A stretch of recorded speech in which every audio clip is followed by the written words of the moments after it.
Today, we'll explore major news shaping the world and India. How India stands firm, says no to Trump's Bagram air-base demand. We'll see what joke did Trump make about Canada during his meeting with PM Carney. Why Pakistan Defense Minister warns of real war risk with India. Why is Canadian Foreign Minister Anita Anand visiting India next week.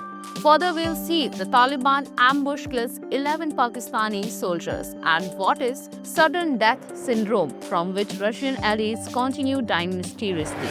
Namaste and welcome to Sutra Network, your trusted link to news, views, and stories that matter. Here we'll untangle the threads of today's biggest headlines and deeper issues. India has joined the Taliban, Pakistan, China, and Russia in opposing US. President Donald Trump's demand to regain control of Afghanistan's Bagram airbase. This decision comes just before Taliban Foreign Minister Amir Khan Muttaqi's historic visit to New Delhi from October 9 to 16, marking the first sanctioned visit of a senior Taliban official under UN exemptions. The Taliban have firmly rejected the US request, with spokesman Zabiullah Mujahid stating that Afghan soil will never be handed over. The Bagram Air Base, Afghanistan's largest military airfield, holds strategic importance near Kabul. Trump has repeatedly pushed for its return, arguing that it was given way for nothing. At the 7th Moscow Format consultation on Afghanistan in Moscow, India and other regional powers highlighted that foreign military deployments undermine regional peace, emphasizing diplomacy, economic cooperation, and stability. India's stance reflects a focus on strategic autonomy, regional connectivity, counter-terrorism, and fostering peace in Afghanistan, while balancing geopolitical interest. India's stand against Trump's Bagram air base demand shows strategic independence, prioritizing regional stability and diplomacy over external pressures. By aligning with Taliban, Pakistan, China, and Russia, India emphasizes long-term security, counter-terrorism, and economic cooperation, signaling that its foreign policy decisions are guided by national interest, not global influence. During a bilateral meeting at the White House on October 7, 2025, US President Donald Trump jokingly referred to Canada as the 51st US state while meeting Canadian Prime Minister Mark Carney. Trump also teased about a possible merger between the two countries, which Carney received with laughter. The leaders discussed trade, Gaza, and Canada's recent recognition of Palestinian statehood. Carney praised Trump as a transformative president for his role in global peace efforts, highlighting his influence in fostering dialogue between India and Pakistan, as well as between Azerbaijan and Armenia, and efforts to curb Iran's regional influence. Trump reiterated his claim of having helped mediate a ceasefire between India and Pakistan earlier in the year through aggressive trade and tariff strategies. This meeting marked Carney's second visit to the White House since assuming office, strengthening diplomatic and economic ties between the two neighboring countries. Pakistan's Defense Minister Khwaja Asif, in an interview on October 7, 2025, stated that the possibility of war with India is real, while emphasizing that he does not want escalation. Asif claimed Pakistan would achieve better results if a conflict occurs. He highlighted India's historical lack of unity, asserting that Pakistan was created in the name of Allah and unites during external threats. Asif's remark followed Indian Army Chief General Upendra Dwivedi's warning that India would no longer exercise restraint against Pakistan, referencing Operation Sindoor 1.0. The retaliatory strike after the Pahalgam terror attack. Dwivedi stressed that any future actions would make Pakistan reconsider its very existence. Additionally, Asif criticized Pakistan-Afghanistan relations, saying Afghanistan has historically been neither friendly nor cooperative with Pakistan. He stressed that need for Islamabad to identify its true friends and enemies, underscoring strategic awareness amid rising regional tensions. Canadian Foreign Minister Anita Anand is set to visit India next week, holding talks with External Affairs Minister S. Jaishankar on Monday, October 13. The visit comes shortly after discussions between the two ministers on the sidelines of the UN General Assembly in New York. This makes the first visit by a top Canadian minister to India under Prime Minister Mark Carney's government. India-Canada relations strained since 2023 over allegations of Indian involvement in the killing of Khalistani Pakistani extremist Hardeep Singh Nijjar are undergoing a cautious reset. Both nations are taking calibrated steps to normalize ties, following leadership changes in Canada and diplomatic efforts by both sides. Earlier this year, PM Modi and PM Carney met during the G7 summit to discuss improving relations. In August, both countries reinstated their high commissioners, with India's Dinesh Patnaik in Ottawa and Canada's Christopher Coulter in Delhi. Key dialogues previously suspended under former PM Trudeau are now being reactivated.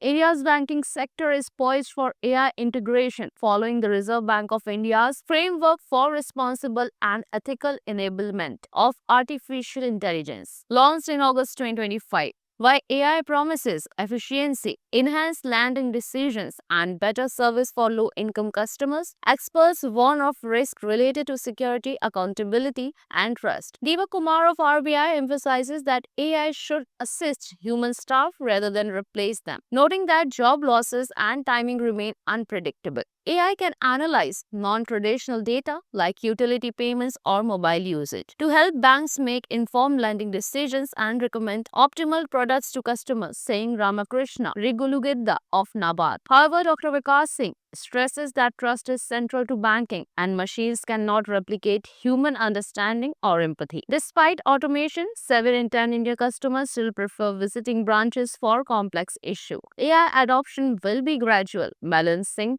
technological innovation with the human touch.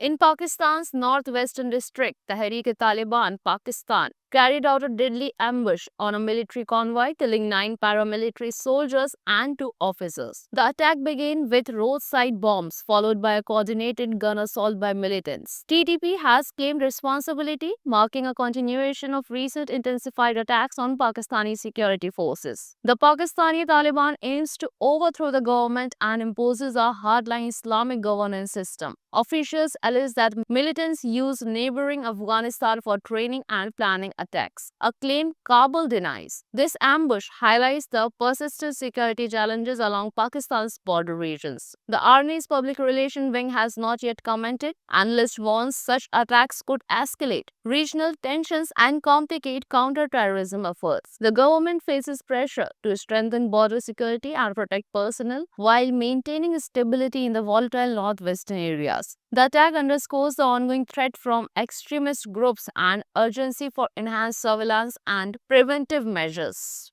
Australia cricket stars Pat Cummins and Travis Head were reportedly offered $10 million each by an IPL franchisee earlier this year to quit international cricket and play exclusively in global T20 leagues, including the IPL, SA20, CPL, and Major League Cricket. Both players rejected the offer, showing loyalty to the national team. According to the Sydney Morning Herald, Cummins earns around $3 million from national duties and $3.7 million from the IPL, while Head earns $1.2 million from his IPL commitments. Despite lucrative offers from franchisee owners, both players remain committed to Australia. With T20 leagues expanding worldwide, more top players may face similar high-value approaches in the future. North Korea-linked hackers have stolen over $2 billion in cryptocurrency in 2025 alone, marking a potentially record-breaking year for cybercrime under Kim Jong-un's regime. The largest single breach occurred in February when Dubai-based exchange Bybit lost around $1.46 billion worth of Ethereum from a cold wallet. Blockchain analytics firm Elliptic and media outlets including Reuters and Bloomberg confirmed the heist, while the FBI attributed the attack to North Korea in an operation named Trader Traitor. Since 2017, North Korean cyber groups have stolen more than $6 billion in cryptocurrencies. Reports suggest that proceeds from these cybercrimes spent over half of the regime's missile development budget and may account for up to 13% of North Korea's GDP, with more than 30 attributed hacks in 2025 alone. Experts warn that North Korea's crypto-based funding of its military programs could continue growing in the coming years.